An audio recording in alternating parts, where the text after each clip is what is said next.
बस तूच आशा. म्हणजे आपला संशय खरा ठरला. आपण फोटो विभासचा दिला होता आणि त्यासाठी विचारणा होते ती देवेंद्रच्या वडिलांकडून, म्हणजेच शंकर नारायण गायकवाडांकडून. होय अभ्यंकर, पण आता ह्या पुढच्या गोष्टी जास्तीत जास्त गुंतागुंतीच्या होत जाणार आहेत. त्यासाठी प्रयत्न करायला हवेत.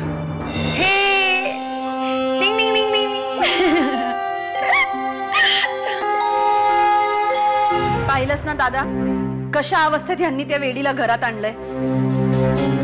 तिला पाहिल्यावर माझी तर तळपायाची आग मस्तकात जाते. जाऊ दे निर्जा, आता काय हिला जाय का? समद डोळ्याला दिसत असून बी दाजीनी छापडं लावली म्हटल्यावर कोण काय समजावणार?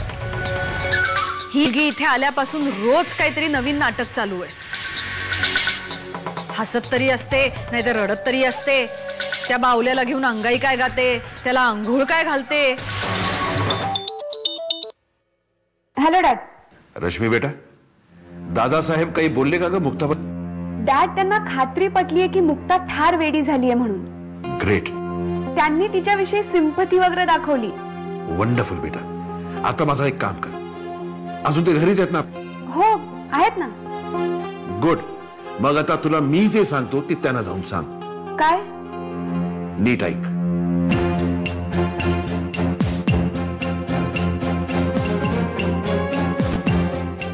ठीक आहे डॅड. तुझीच वाट बघत होतो मी. दादा, अहो तुमचा फोन आला आणि सगळी कामं टाकली. जसाच्या तसा धावत आलो तुमच्या पायाशी. तुम्ही फक्त हुकूम करा. आज पुण्यांदा एकदा तुझी मदत लागणार आहे आमासनी. अहो मग बोला ना. आपली जान पण हाजीर आहे तुमच्यासाठी. आठवते का मुक्ता? मुक्ता, ती आश्रमातली मुलगी तीच ना? वय तीच. त्या टायमाला तुला हाताशी धरून लय घाबरवलेलं. तुझ्यामुळेच हिरो झालो तो म्या तिच्या मनात. आपल्या प्लॅन मुळेच झालं हे सगळं. आठवतंय ना? हे काय? तुला शैलेंद्र भाऊजींची खोली साफ करायला सांगितली होती ना ग शेवंता? काय डोकं काय हलवतीयस? मग हे आई साहेबांना का करावं लागलं सगळं? काम चुकार कुठली? टंगळ मंगळ करायला आधी आम्हाला, काम काहीच नको. जागृती, अगं जाऊ दे ना, कशाला ओरडतेस तिला? शेवंता जा बघू. जा जा. कुठे जा? आई साहेब तिला काम करू द्या. तुम्ही गपगुमान जा आणि आराम करा. आबासाहेबांनी हे बघितलं ना तर मला हेंडमोर ऐकावं लागेल. तू काय बघत उभी आहेस? जा काम कर जा. परत तेच. सगळी कामं करून टाकलेत. आई साहेब तुम्हीच यांना डोक्यावर बसवून ठेवलेलं आहे. मुक्ताला खरंच वेळ लागलाय की नाही याची खात्री करून घ्यायला दादासाहेब आले होते. याचा अर्थ त्यांचे धाबे दणाणले. अभ्यंकर, ह्या गोष्टीकडे आपल्याला दुर्लक्ष करता कामा नये. होय साहेब. साहेब, मुक्ताच्या सांगण्यावरून जेव्हा ती मुंबईत आली तेव्हा तिच्याकडे तिचं बाळ होतं ना? हो ना, पण रेवतीच्या कारचा जेव्हा ऍक्सिडेंट झाला तेव्हा ते बाळ तिच्याकडे नव्हतं. ते गुंड माझ्या मागे लागले होते म्हणून मी माझ्या काळजावर दगड ठेवून ते बाळ मुंबईला जुईकडे ठेवलंय. आई से तुझा.